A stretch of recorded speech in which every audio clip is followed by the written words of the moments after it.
Ho, ho, ho! Hello there! Yes, it's me, your old friend Santa Claus. I'm so glad you could join me. For the next few hours, we will be spending this time together. I'll be here with you, sharing a few stories from my workshop, answering a question or two from the thousands of letters I receive, and just sharing some thoughts from this long and happy memory of mine. Ho, ho. There are quite a few of those stored away. I'm settled in my favorite chair here at the North Pole, right beside the fireplace. The logs are crackling away, and if you listen closely, you might just hear the distant, happy sound of the elves in the workshop. So please, make yourself comfortable. Whether you are baking something delicious, wrapping a special gift, or simply resting with a warm cup of cocoa, this time is for you. A little peace and joy to add to your day. I am so very glad you decided to spend this time with me. It truly warms my heart to know we can share this season together. Now, let's begin, shall we?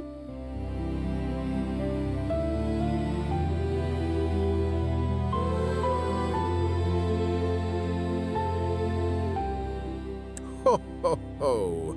The mail pouch is always brimming with such wonderful things. Letters, of course, and beautiful drawings. But some of my very favorites are the questions you send. They show a mind that is full of wonder, and that is a marvelous thing indeed. I've pulled out just a few that I thought we could ponder together. Let's see here. This first one is from Julian, who is an actor. He asks, do you ever have to practice your ho-ho-ho to get it just right, or does it always come naturally? Ho-ho-ho-ho! Julian, a fine question. I suppose in your line of work, practice is everything. But for me, well, I've never thought of it as practice. It's more like a wellspring of joy that simply bubbles up and overflows. When I see the list of good deeds growing longer and longer, or when Mrs. Claus brings me a fresh gingerbread cookie right from the oven, or when an elf puts the finishing touch on a truly magnificent toy, a warmth starts deep in my belly. It just has to come out. It's the sound of pure happiness, you see. It comes right from the heart. Ho, ho, ho! Now for this one, from 10-year-old Penelope. She writes, what is one small thing we can all do to make sure no one feels lonely during the holidays? Oh, Penelope, what a thoughtful, kind heart you have. That is perhaps the most important question of all. The best answer is often the simplest. You see, the greatest magic against loneliness isn't a grand gesture, but a small spark of connection. It's a warm smile to someone you pass on the street. It's asking a neighbor how their day is going and truly listening to the answer. It's sharing a drawing you made, or simply noticing someone and letting them know they are seen. A single tiny act of kindness can light up a person's whole day and remind them that they are part of our great big family. You don't have to do something big, my dear. Just do something kind. And our last one for now is a very clever question from 8-year-old Leo. Have the elves ever invented a toy that can build other smaller toys all by itself? Oh, Leo, you think like one of my finest inventors. It's a brilliant idea, and I can tell you, they have certainly tried. An elf named Astrand once built a marvelous contraption called the Toy-Matic Tinkerer. It was all polished brass and wearing gears, and for a while it worked. It would hum and buzz and create the most perfect little spinning tops. But we soon realized something was missing. The tinkerer could build a toy, but it couldn't add the most important ingredient: love. The toys it made were perfect, but they lacked that special spark that comes only when an elf pours their own joy and care into their work. So we learned that the best gifts are always made with heart, not just with hands. Such wonderful questions. Thank you all for sharing your curiosity with me. Never stop wondering and never stop asking. A curious mind is one of the brightest lights in the world.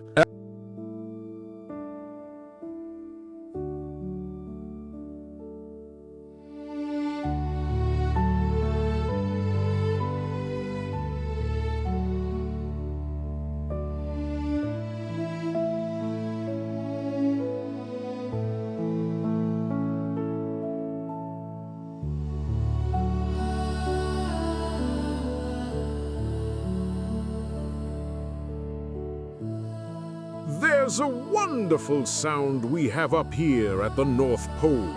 Besides the jingling of bells and the singing of elves, it's the sound of a good, hearty laugh.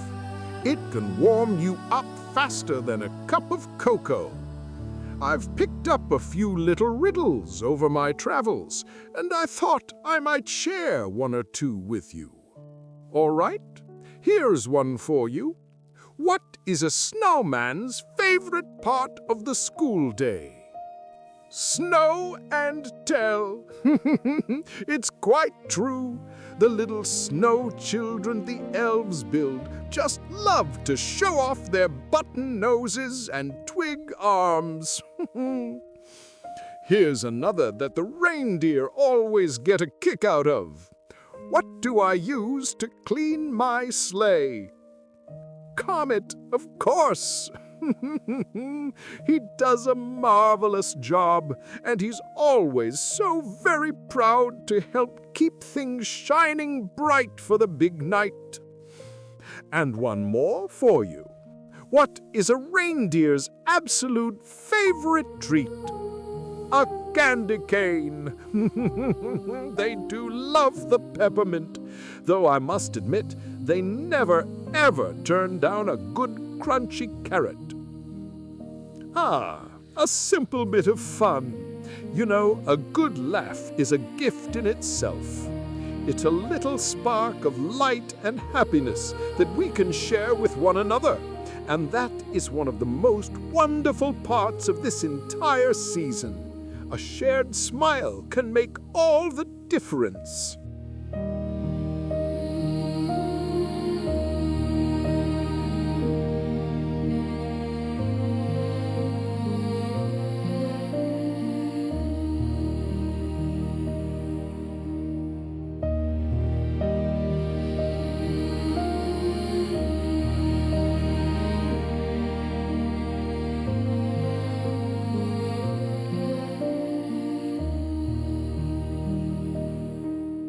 I wonder, have you ever been in a kitchen when a real Christmas pudding is being prepared? Oh, the aroma is just marvelous. It's one of those smells that fills every corner of the house with warmth and promises of good things to come. It's a beautiful sight, too. A dark, rich, round dessert packed with fruits and warming spices. And when it's served, it just feels like the grand finale to a wonderful Christmas dinner. But you know, it has a rather surprising story. It wasn't always the sweet treat we know today. Oh no! Long, long ago, back in medieval times, its ancestor was a savory porridge called frumenty. Quite different indeed. But over the centuries, something lovely happened.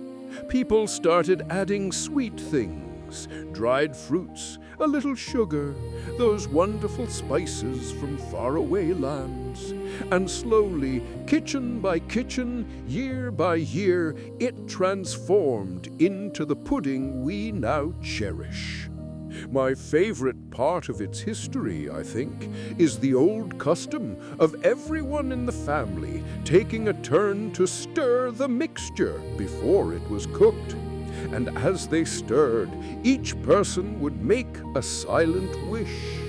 A pudding filled with an entire family's hopes and dreams. Isn't that a wonderful thought?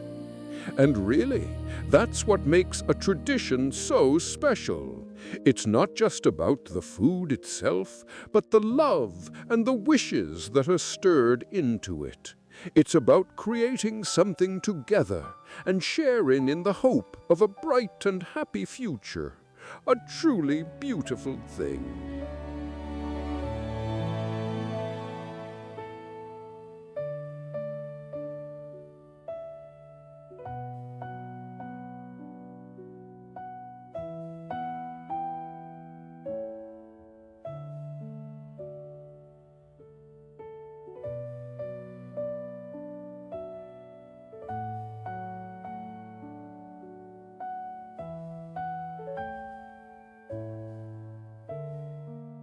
You know, my dear Mrs. Claus, she has a way of seeing right to the heart of things. She doesn't need a lot of words to share a world of wisdom. I am reminded of that so often here at the North Pole. Just the other day, I was standing at the door of the gift-wrapping room. Ho, ho, what a sight! Ribbons of every color you can imagine, and the sound. That happy crinkle of paper and the snip, snip of scissors. The elves were so focused, each one tying the perfect bow. Not just a simple knot, you see, but a beautiful flowing ribbon pulled just so. There's a real art to it. I was watching one little elf, Burnaby, as he finished a bow, and his face was full of such pride and care. And it took me back to a time when Mrs. Claus was standing right beside me, watching the very same thing. She put her hand on my arm and said, "You can tell how much care went into a package by how it's tied. Be thoughtful with your knots and your words." She is so clever. A knot and a word, both can be tied in a hurry, or they can be offered with purpose and love. It changes everything, doesn't it?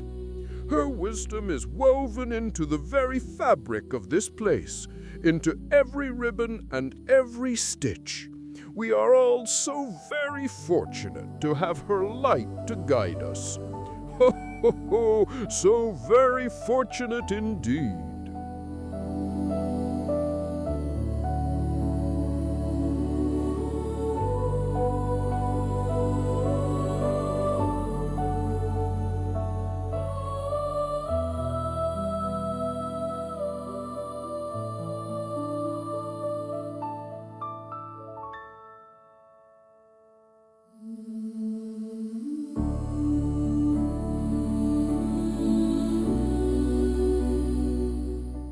Ho, ho, ho, ho! A quiet moment here in my study.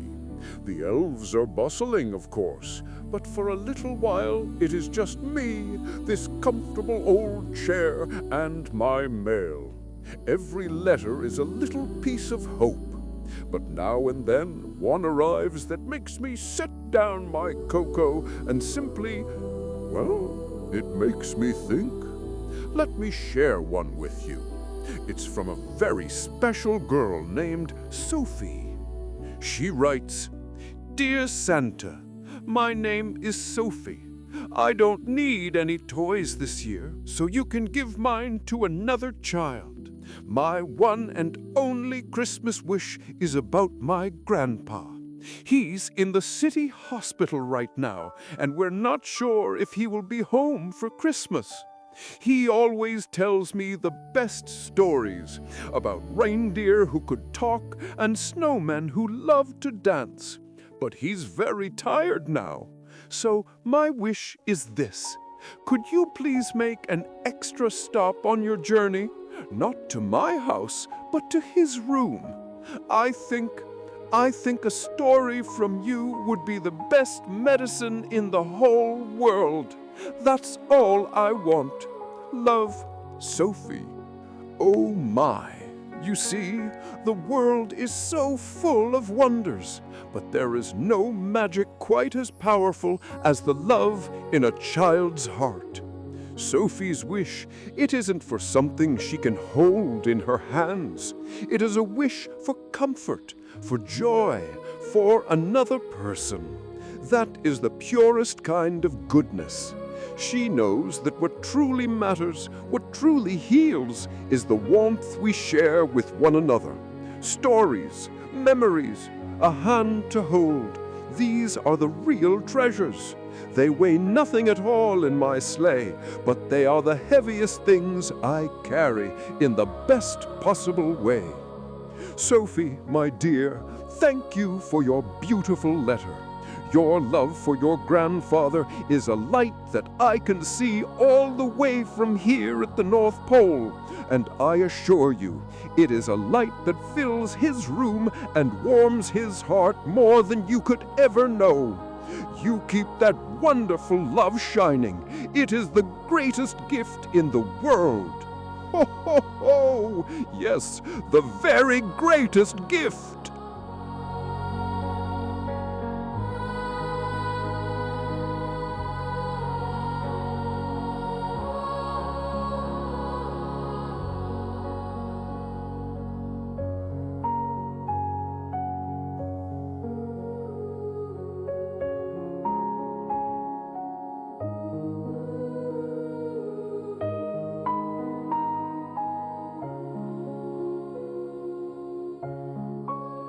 I've just settled in with my great ledger. The fire is crackling nicely, and the elves have brought me a lovely cup of cocoa. Sometimes, in the quiet moments, I like to simply turn the pages and read the newest entries. The ink on these is still so fresh, and, well, they fill me with such warmth, I felt I just had to share a few with you. Let's see here. This one. My quill noted an event in a small town, nestled in the green hills.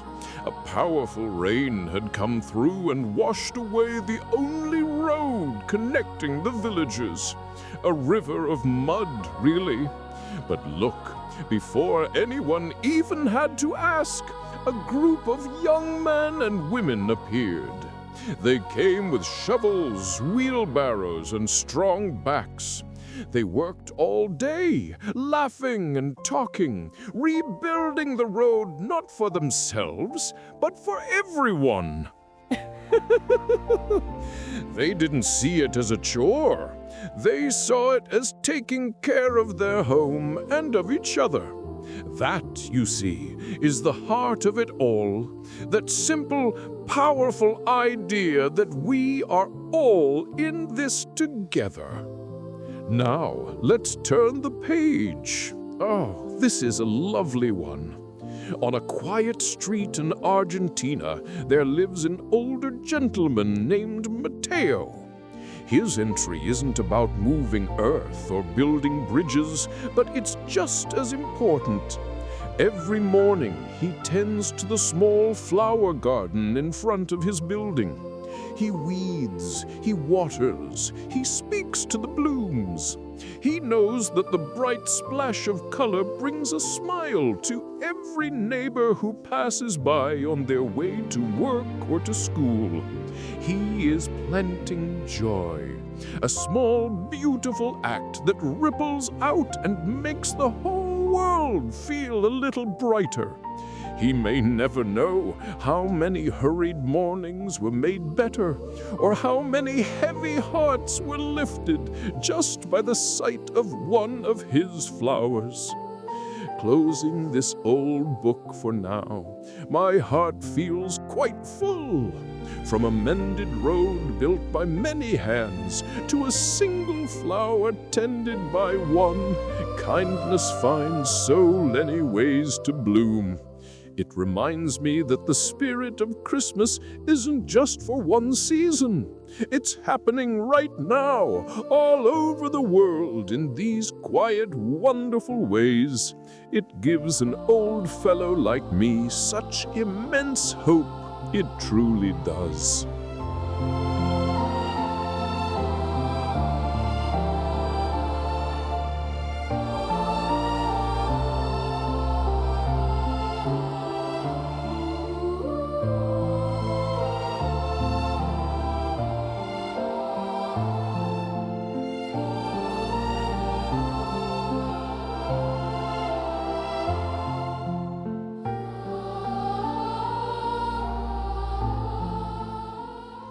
That reminds me of a story from long, long ago.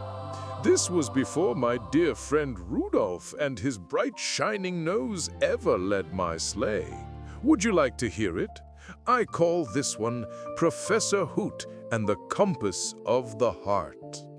You see, for many years, my chief navigator was a magnificent snow owl. His name was Professor Hoot, and he was as wise as he was old. His feathers were the color of the purest winter snow, and his eyes, well, his eyes seemed to hold all the twinkling stars of the winter sky. Now, Professor Hoot didn't use an ordinary compass. Oh no, he had a very special one, made of polished silver and starlight. But its needle didn't point north. It pointed toward goodness. It was a compass of the heart. I remember one Christmas Eve, the clouds were so low and the snow was so thick, you couldn't see the front of the sleigh from the back. The whole world was a swirl of white. I started to worry. I truly did. But Professor Hoot just blinked his great knowing eyes. He held up his compass, and the needle began to glow with a soft golden light. It didn't spin wildly. It pointed steady and true, right through the storm. It led us first to a tiny cottage, where a family was sharing the last of their bread with a traveler. Then the needle shifted, guiding us over a sleeping city to an apartment where a young boy was using his own allowance to buy a gift for his little sister. Each time, the compass led us not to a place on a map, but to a home where the spirit of Christmas was burning its brightest. We followed that warm, glowing light all through the night. And you know, that compass taught me a lesson I have never forgotten. The world can sometimes seem confusing, like a great swirling storm. But if you listen closely, your own heart is the truest guide you will ever have. It will always point you toward kindness, toward love. And if you follow that, my dear friend, you will never truly be lost.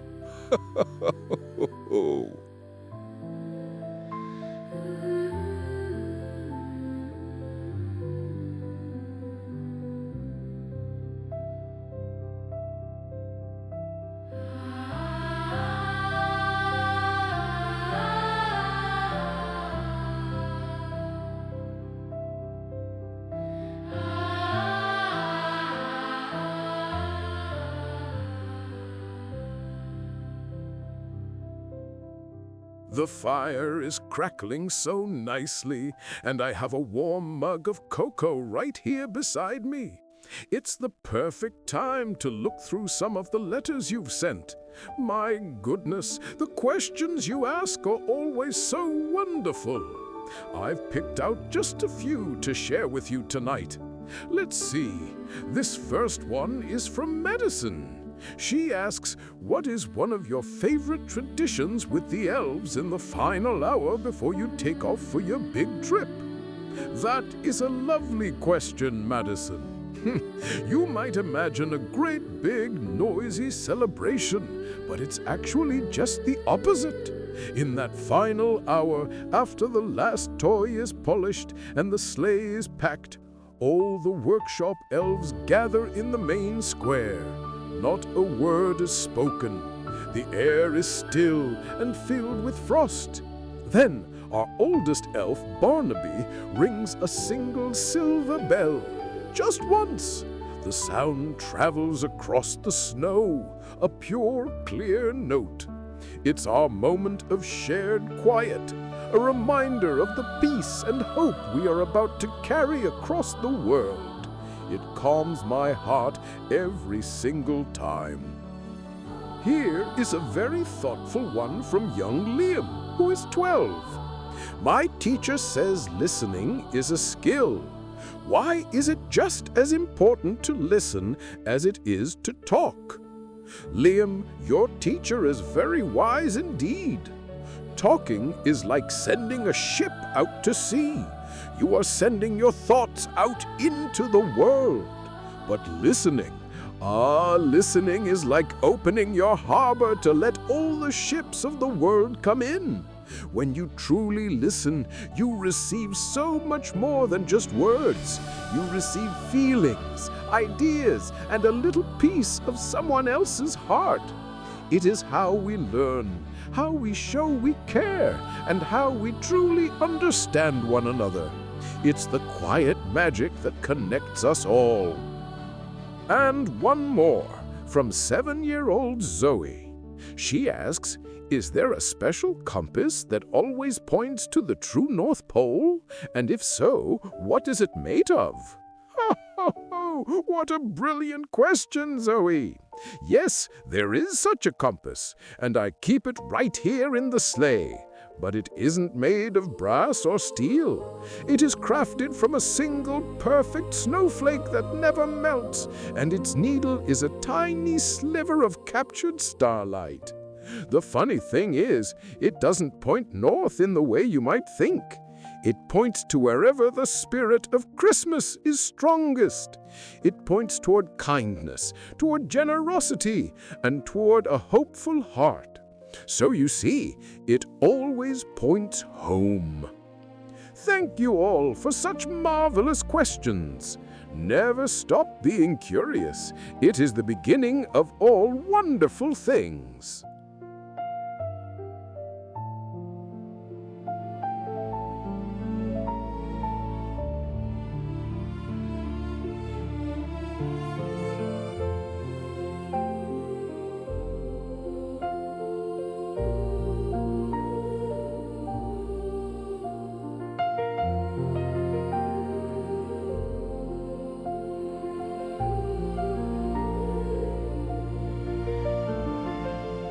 You know, one of my favorite sounds in the entire world, besides the jingle of sleigh bells, of course, is the sound of a good, honest laugh.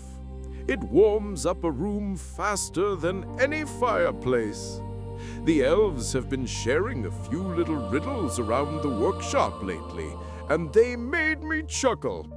I thought I might share one or two with you. All right, here is the first one. What do you call a polar bear wearing earmuffs? Anything you want? He can't hear you. Ho, ho, ho, ho, ho. That one always gets me. We have to be very quiet around here so as not to disturb our furry neighbors, you see. Now let's see. Ah, yes. This one is about the workshop's favorite music. Who is Santa's favorite singer? Why, Elvis Presley, of course. Oh, you should hear the elves when they get to singing his tunes. The whole workshop starts tapping its feet. I have one more for you. What did the Christmas tree say to the ornament? Aren't you tired of just hanging around? Ho, ho, ho, ho! Poor little ornaments. They are so patient, waiting all year long just for their chance to sparkle on the branches. Ah, a simple bit of fun. It's wonderful, isn't it? A shared smile, a little moment of silliness. It's a gift in itself. Remember to find those little pockets of joy and share them. It's the kind of magic that makes the whole season bright.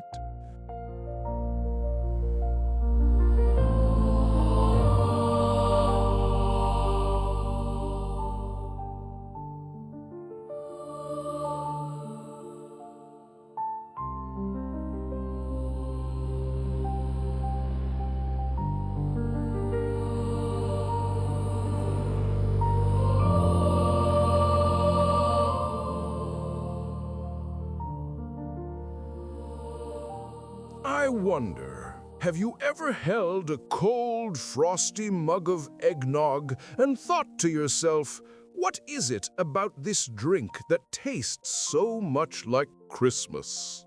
It's true, isn't it?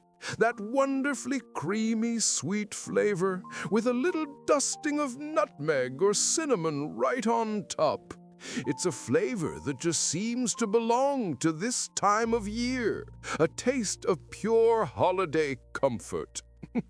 I know the elves certainly think so. Their eyes light up whenever Mrs. Claus brings out a fresh batch. You know, its story goes back a very, very long way. Before it was ever called eggnog, people in Old Britain drank something called a posset. It was a warm, milky drink, you see, a real treat. Back then, things like milk and eggs and spices were quite dear, so it was a drink mostly enjoyed by the wealthy. But traditions have a wonderful way of traveling and changing. When the idea made its way across the ocean to the American colonies, where farms were plentiful, well, it became a drink for everyone to share. And that's when it truly found its home at Christmas. I think that's my favorite part of the story. Something that was once for only a few is now a joy for so many. It became a symbol of coming together, of sharing what you have during the most festive time of year. And that's the real magic in that cup, isn't it? It's more than just milk and sugar. It's a taste of history, a link to Christmases long, long ago. It's a reminder that the simplest things, when shared with those we love, become the most beautiful traditions of all. A toast to family and friendship in a glass.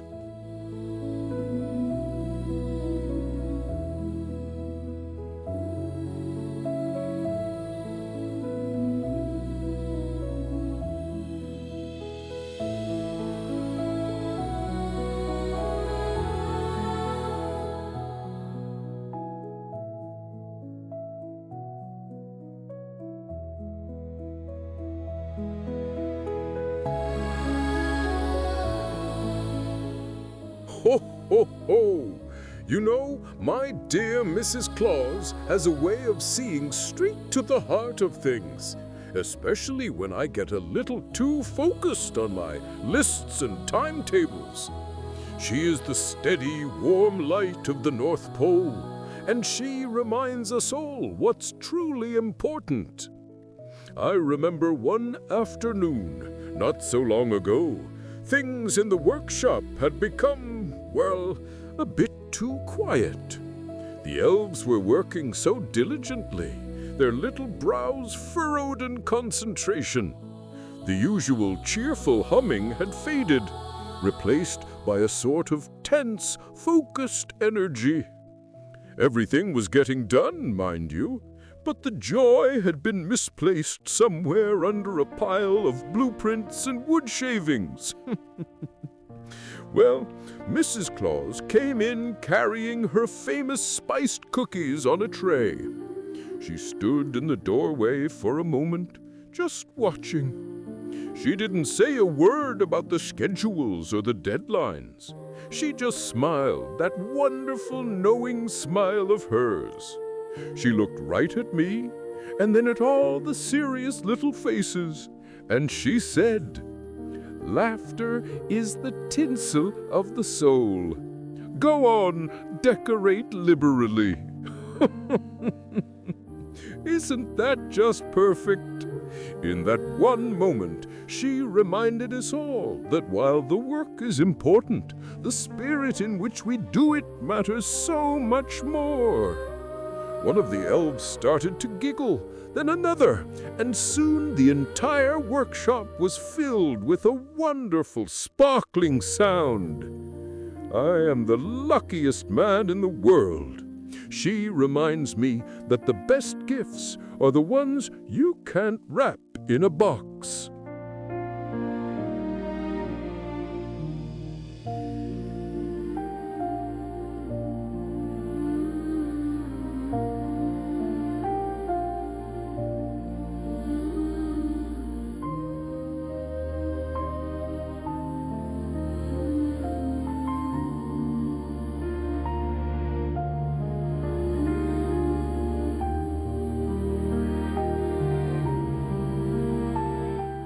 It's a quiet evening here at the pole. The workshop has settled down for the night, and I have a peaceful moment to sit with my favorite thing, your letters. I hold them in my hands, and I can feel all the hope and wonder they carry. Ah, and this one. This one is quite special. Let me read it to you. It says, "Dear Santa, my name is Ben, and I am 8 years old. I don't need a present this year, but I was wondering something. Could you find one of your elves, just one, and tell them that their work is amazing? And could you please ask them what their favorite toy they ever made was? Thank you, Ben." Well now, Ben, what a wonderful thought. It's not often someone thinks to give a gift of kindness back to the workshop. I knew just the elf to ask. Her name is Lyra, and she's our master painter. She can paint a midnight sky on a spinning top, so real you'd think you could see the stars twinkle. I found her this morning, putting the final tiny silver details on a set of sleigh bells. I read her your letter. Her cheeks turned a bright, happy pink, and she looked down at her paint-stained fingers with a little smile. She thought for a long time, and then she told me. Her favorite was not the grandest or the most complicated toy. It was a simple wooden duck on little red wheels that she made many years ago. She said she remembered painting its eyes with the kindest expression she could manage. It was his smile.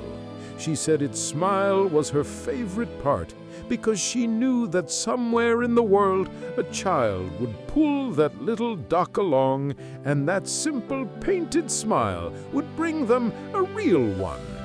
It was the thought of the joy it would bring that made it so special to her. So you see, Ben, your question gave a wonderful gift to Lyra today.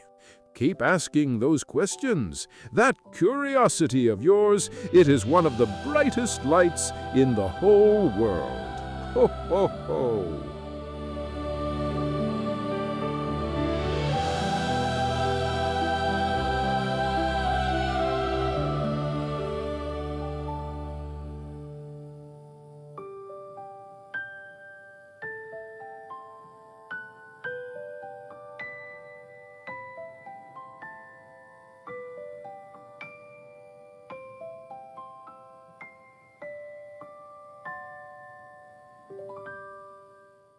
Ho, ho, ho! Oh, pardon me. I was just admiring the latest entries here in the Great Ledger. The golden ink fairly glows on the page when a truly special deed is recorded. Sometimes I just have to pause and share a few. They fill this old workshop with such a wonderful light. Let me see. Here's one from a lovely home in Germany, the Schneider family. My quill was dancing as it wrote this. They went to their local shelter and chose a dog that others had overlooked. An older fellow, very shy, who had forgotten how to trust. And they just opened their home. They give him a warm bed, gentle words, and all the time he needed. They're helping his heart remember how to be happy. To give a safe and loving home to a creature in need, that is a powerful, beautiful thing. It's the sort of patience that helps the whole world heal little by little. And then, not long after, the ledger lit up with a story from the canals of Venice.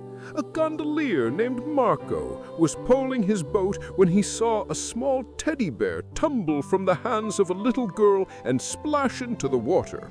Oh, the tears! But Marco, without a moment's hesitation, steered his gondola, reached out with his long oar, and as skillfully as if he were catching a star, he scooped up that soggy bear and returned it. The smile on that child's face, it shone brighter than the sun on the water. You see, goodness isn't always a grand plan. Sometimes it's a quick thought, a simple action that says, I see you and I can help. From a patient, loving home in Germany to a swift, kind rescue in Italy, the world is just brimming with goodness. It fills my old heart with such hope. Oh, it truly does.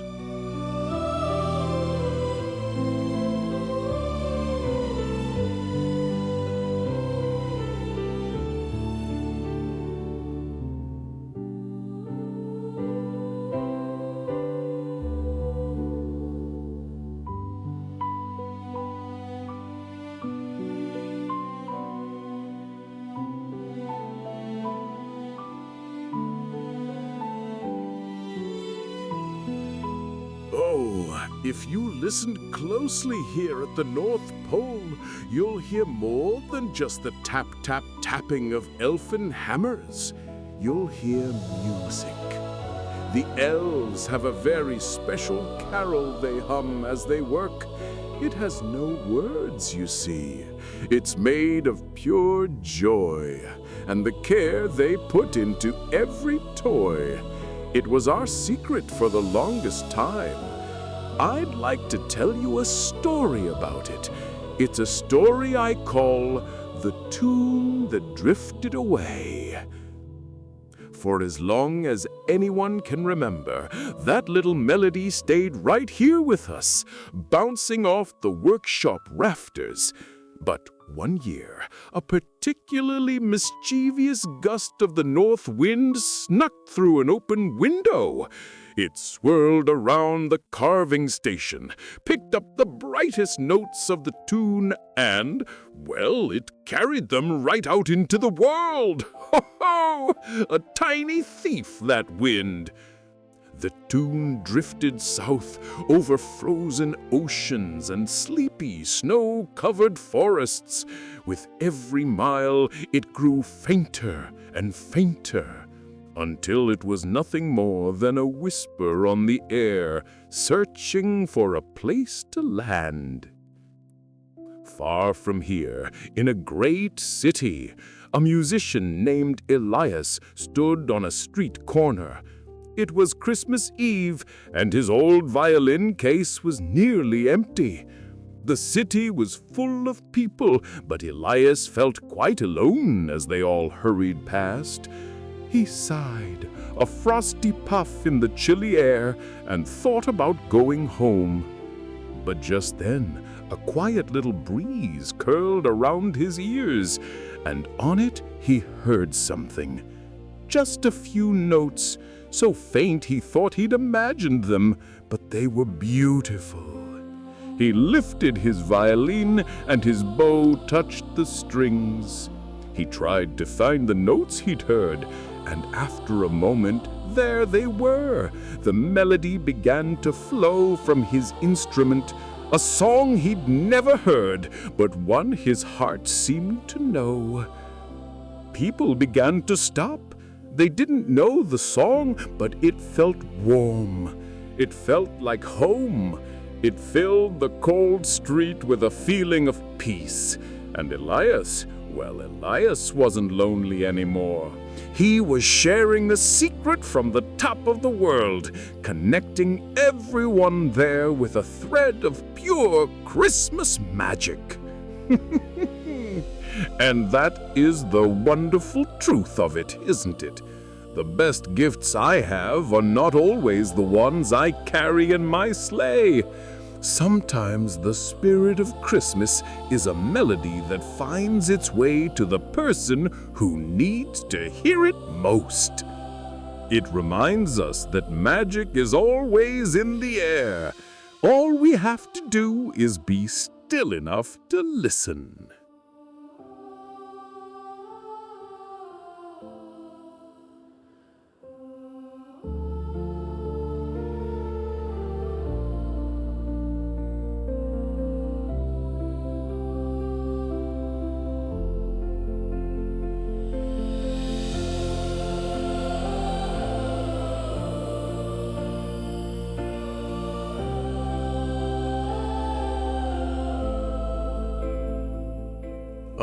It is always a treat to sit for a moment with a warm drink and a fresh stack of letters. And you know, not all of them are lists for toys. Some are full of the most wonderful questions. I thought perhaps we could read a few of them together. Let's see here. This first one is from a thoughtful young lady named Evelyn, who is 9 years old. Evelyn asks, "You have a big, kind heart. Do you have a favorite memory from when you were a young man?" That is a lovely question, Evelyn. I think my favorite memory would seem very small to some. It was a long, long time ago. A good friend of mine was feeling quite lonely one winter, and I noticed his smile had faded. I wasn't a toy maker yet, not really, but I took a small block of pine wood and spent weeks carving a little wooden reindeer. It wasn't perfect, mind you. Its antlers were a bit crooked. But when I gave it to him, the smile that lit up his face, it was brighter than any star I'd ever seen. That was the moment I truly understood that the greatest gift isn't the thing you give, but the feeling you share. Now, let's see. This next one is from someone who knows a great deal about courage. It's from a firefighter named Carter. He asks, "What does it mean to be bravely kind? To be kind even when it's hard to do?" Carter, that is a question with real weight to it. Bravely kind, it isn't about big heroic acts that everyone can see. It's about the quiet choices. It's choosing to listen when you'd rather talk. It's sharing your warmth when you yourself are feeling cold. It is standing up for someone who is feeling small, even if your own knees are trembling. It takes a true strength of spirit to be kind when you are tired or sad, or when the world has not been kind to you. That is a courage of the heart, and it is the most powerful kind there is. Ho, ho, ho! And for our last one, this makes me smile. This is from Aria, who is 6. She wants to know, how does your toy sack hold so many presents without ever ripping or getting too heavy for you to carry? A magnificent question, Aria. You see, my sack isn't made from any ordinary cloth. It was woven from the elves, from shimmering moonbeams, and stitched with threads of pure starlight. But the real secret is this: it doesn't hold the weight of the toys, it holds the hope and the joy they will bring. And joy, my dear Area, is the lightest thing in the universe. The more hope I pack into the sack, the lighter it feels. My goodness, what wonderful things to ponder. Thank you, Evelyn, Carter, and Area, for sharing your thoughts with me. Always keep wondering, and always keep asking. It is how the magic grows.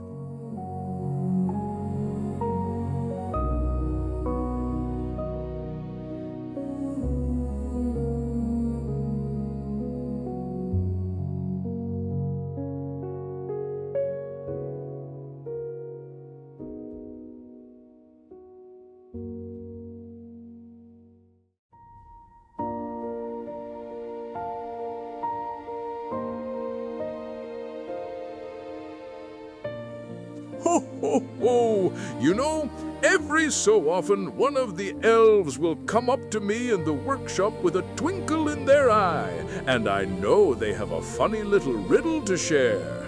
It always puts a smile on my face, and I've saved a few that I thought you might enjoy.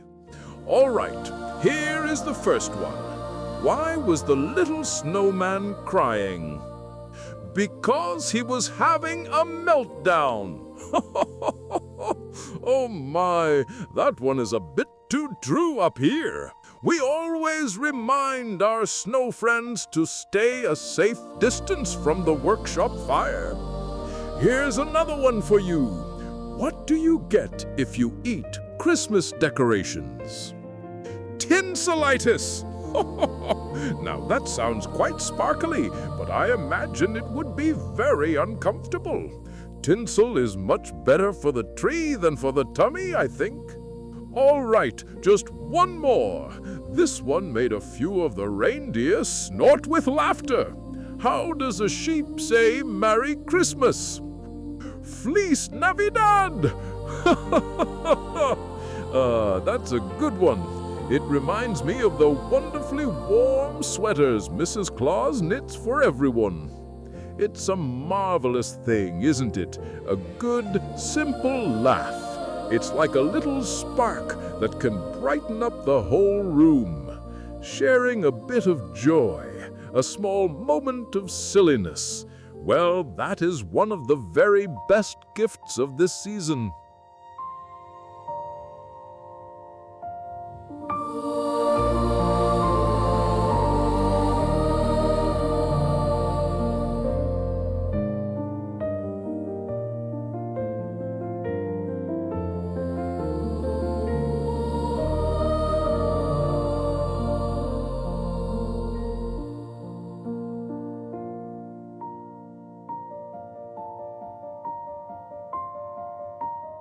I wonder, have you ever stopped to think about that lovely plate of cookies you leave out on Christmas Eve?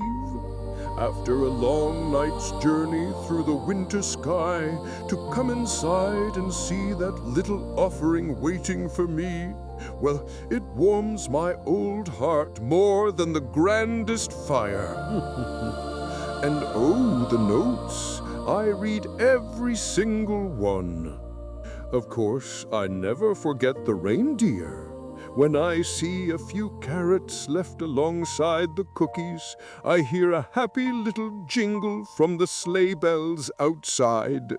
Dasher always says that crisp, sweet crunch is the best part of the whole trip. You know, that beautiful tradition has a very special beginning. It truly blossomed a long, long time ago, during a time when things were, well, a bit difficult for many families. They had very little to spare, but they wanted to teach their children something important. They encouraged them to leave out a small snack for me, to show that even when you don't have much, sharing what you do have is one of the most powerful gifts of all. It was a lesson in gratitude, in thinking of others. And that is the true taste I find in every single cookie I receive. It's not just the sugar or the spice, it's the kindness baked right in. It's a little beacon of love and thankfulness shining in the quiet of your home. So, when you place that snack out this year, you are doing so much more than leaving a treat. You are continuing a beautiful story. A story that says the simplest acts of sharing, well, that's where the real magic of Christmas truly lives.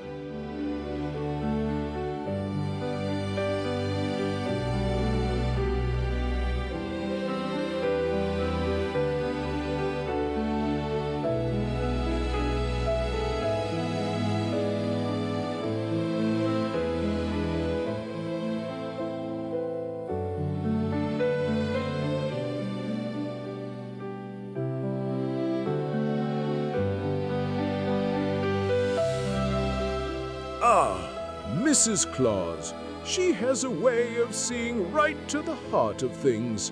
While I'm busy with my lists and the elves are bustling about with wood and ribbon, she notices the little moments that truly make the North Pole a home. It's a wonderful gift. Just the other day, I was watching the flurry of activity in the main workshop. The air was thick with the scent of pine and fresh gingerbread. A young elf, still new to his workshop boots, was trying to carry a very full mug of cocoa back to his workbench. In his excitement, his feet got tangled in a bit of strayed tinsel, and the whole mug went tumbling. You should have seen his little face, so disappointed. But before I could even stand up, another elf came over, patted him on the shoulder, and without a word, poured half of her own cocoa into a spare mug for him. The little one's face just lit up like a Christmas candle. And as I watched them, a wonderful saying of my wife's came to mind. She said it for as long as I can remember. She looked at me and said, "A spoonful of kindness helps the cocoa taste sweeter." Ho! Isn't that just the truth of it? It's not about the sugar at all, you see. It's about the warmth that fills your heart when you share what you have. Her simple wisdom is the true magic that keeps this place running. It's the compass that guides us all. What a fortunate fellow I am.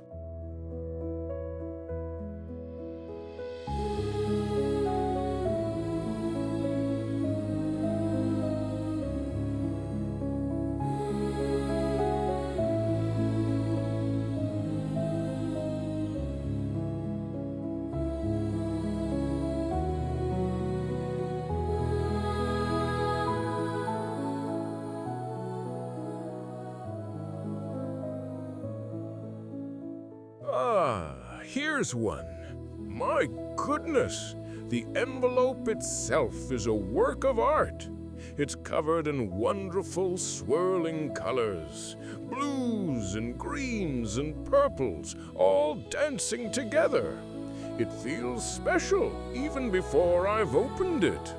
Let's see what's inside. Ho ho! Yes, the letter is just as beautiful. It says, "Dear Santa, my name is Luna and I'm 9 years old. This week in school, we learned all about the Aurora Borealis.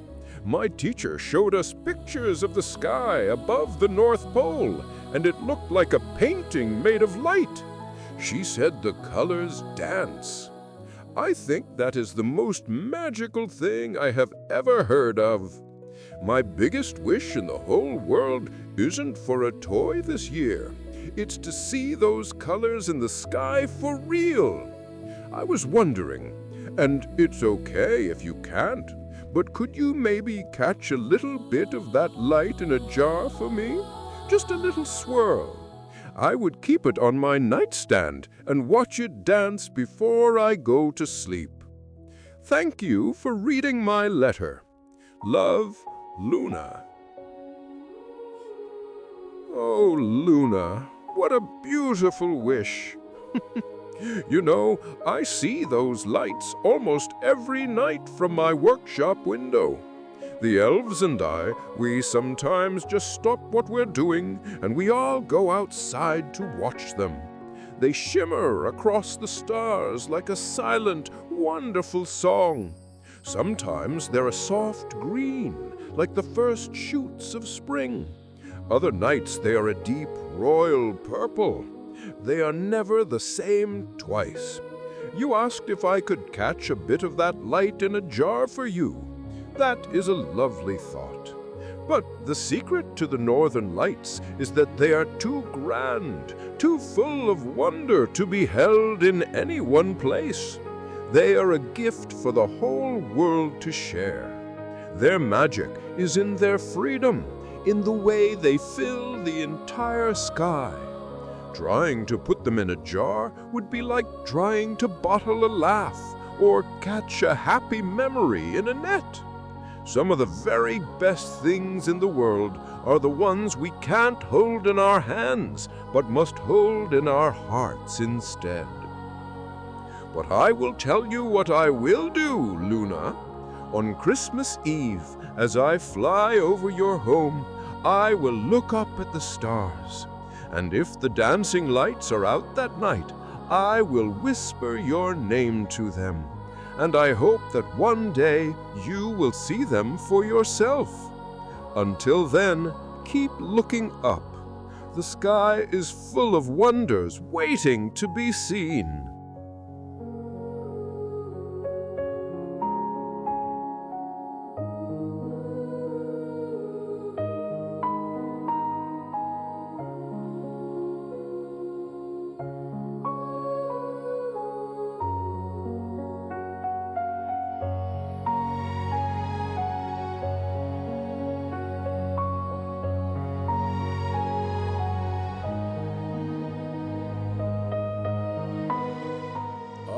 There we are. I was just admiring the latest entries here in the Great Ledger. The golden ink positively glows when a new act of goodness is recorded, you know. It's one of my deepest joys, watching these pages fill themselves with the quiet warmth of the human heart. I thought I might share a couple that just appeared. Let's see. My eyes have landed on a lovely moment in a wind-swept park in Sweden. A father, a good man named Lars, was there with his son, teaching him how to fly a beautiful red kite. But just a little way off, another child's afternoon was turning sour. Their own kite was hopelessly tangled in the high branches of an old birch tree. Now, Lars could have simply carried on with his day, but he didn't. He walked right over, and for 20 minutes he so patiently and carefully worked the string, coaxing that kite free for a child he'd never even met. Oh, and the smile on that little one's face when it was finally returned, well, that was a sight to behold. You see, that's the heart of it all. True kindness doesn't need a parade. Often it's just noticing. It's offering a few moments of your day to turn someone's frustration into relief. A simple, quiet act of helpfulness can make the whole world feel a little smaller and a great deal warmer. Oh, and what's this next one? Let me turn the page. Ah, wonderful! We travel now to a great university in Egypt, a place buzzing with history and learning. A student there named Fatima, brilliant with her studies, saw that a difficult exam was worrying many of her classmates. Instead of keeping her knowledge for herself, she did something truly special. She started a study group for anyone who wished to join, freely sharing her notes and her time, making sure everyone felt ready. That is a special kind of magic, isn't it? Sharing what you know is like lighting another person's candle from your own. Your own flame doesn't dim in the slightest. In fact, the whole room just becomes brighter for it. Fatima didn't just share facts and dates. She built a little community of support right there among the books. Seeing these stories, one from a park, another from a university, thousands of miles apart, yet they tell the same tale of a good and generous spirit. It fills my old heart with such hope. It reminds me that goodness is a current that runs all across the globe in big ways and small, connecting us all. Oh, it is truly a magnificent thing to see.